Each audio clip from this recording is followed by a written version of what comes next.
तो आज हम देखेंगे discovery of proton. Discovery of electron हमने पहले वीडियोस में देख लिया है, कैसे इलेक्ट्रॉन की डिस्कवरी हुई थी। वैसे same setup discharge tube experiment आज हम करने वाले हैं to study discovery of proton. अब आप मेरा प्रीवियस वीडियो देख सकते हैं जिसमें हमने डिस्कवरी ऑफ इलेक्ट्रॉन देखा था। उस एक्सपेरिमेंट में और ये एक्सपेरिमेंट में ज़्यादा डिफरेंस नहीं है। एक मेन डिफरेंस जो है वो ये है कि यहाँ पे उस एक्सपेरिमेंट में हमने परफोरेटेड एनोड लिया था, मतलब एनोड के अंदर होल्स था। इस एक्सपेरिमेंट में हमने कैथोड के अंदर होल्स लिए हैं, मतलब ये परफोरेटेड हमने कैथोड लिया है, बाकी सब कुछ सेम है। तो हम शुरू करते हैं experiment. So discharge tube experiment है।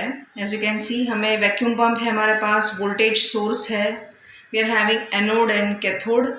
Cathode over here is perforated cathode, मतलब कि कैथोड के अंदर होल्स हैं, ठीक है। और पीछे जो पार्ट है ट्यूब का उसको हमने फॉस्फर से कोट किया है, जिसकी वजह से अगर कोई भी पार्टिकल इसके ऊपर स्ट्राइक करेगा तो we will have flash of light. तो फर्स्ट केस में हमने क्या लिया, हमने हाइड्रोजन गैस एक्सपेरिमेंट से इस डिस्चार्ज ट्यूब को फिल कर दिया है। तो जब हमने वोल्टेज सफिशिएंट वोल्टेज अप्लाई किया तो हमने क्या ऑब्जर्व किया कि कुछ पार्टिकल्स जो है वो इस कैथोड की तरफ जा रहे थे और वो कैथोड में जो होल्स थे उसके थ्रू बाहर निकल के फॉस्फर को स्ट्राइक कर रहे थे, जिसकी वजह से यहाँ पे फ्लैश ऑफ लाइट मिल रहा था। अब यहाँ पे इलेक्ट्रॉन्स का आना तो डिफ़िकल्ट है, क्योंकि इलेक्ट्रॉन्स खुद कैसे है नेगेटिव, तो वो तो किस तरफ जाने वाले हैं, एनोड। तो इसको आप इस तरह से समझ सकते हैं कि जो भी गैस है वो जिस एटम से बनी हुई है, उन एटम्स में जब सफिशिएंट वोल्टेज मिलता है तो उन एटम्स में से इलेक्ट्रॉन्स निकल जाते हैं। वो इलेक्ट्रॉन्स जाते हैं एनोड की तरफ, और ये एटम्स जो अब कैसे बन चुके हैं, पॉजिटिव, क्योंकि उन्होंने इलेक्ट्रॉन्स को डोनेट कर दिया है, वो जाते हैं टुवर्ड्स द कैथोड। इसका मतलब ये हुआ कि कुछ पॉजिटिवली चार्ज्ड पार्टिकल्स हैं जो स्ट्रेट लाइन में मूव करके कहाँ पे आ रहे हैं, टुवर्ड्स परफोरेटेड कैथोड। और जब हमने डिस्कवरी हुआ, इसका एस्टैब्लिश्ड हुआ, तो ये समझ में आया कि ये पार्टिकल्स क्या हैं, they are positive in nature. आप इनको बोल सकते हो कैनाल रेस, ओके, और you can say because they are produced from anode to and travelling towards cathode, they are also known as anode rays. अब प्रीवियस एक्सपेरिमेंट में हमने ये देखा था E/me रेशियो, ओके। सारे आप कोई भी गैसेस ले लीजिए डिस्चार्ज ट्यूब एक्सपेरिमेंट में, इलेक्ट्रॉन का हमने देखा था, तो E/me रेशियो सबका कैसा आ रहा था, सेम। ये थोड़ा सा डिफरेंट है। E/me रेशियो, अगर आप गैसेस को चेंज करोगे डिस्चार्ज ट्यूब के अंदर तो E/me रेशियो भी कैसा होता है, चेंज होता है।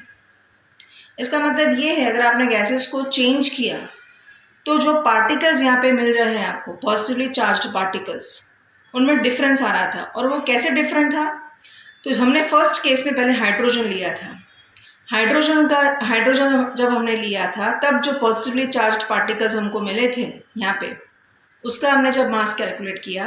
एंड सेकेंड केस में जब हमने कोई दूसरा गैस लिया, ठीक है, और उसके पॉजिटिवली चार्ज पार्टिकल्स जब हमने उसका मास कैलकुलेट किया, तो वो सेकेंड केस में जो मास आ रहा था that was a whole number multiple of the first case.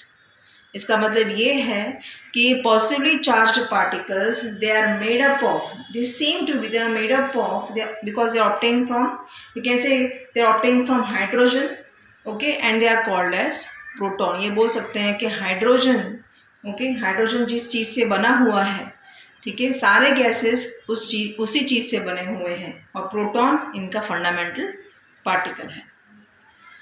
आपको इसकी दो प्रॉपर्टीज आपको याद रखनी है। प्रोटॉन की डिस्कवरी के बाद charge of proton is plus 1.602 multiply 10⁻⁻19 coulombs. Same है चार्ज इलेक्ट्रॉन का और प्रोटॉन का। फर्क इतना है कि electrons are negative in charge and protons are positive in charge. And mass of proton is 1.672 multiply 10⁻⁻27 kg, जो अप्रॉक्सीमेटली 1837 टाइम्स है मास ऑफ इलेक्ट्रॉन्स।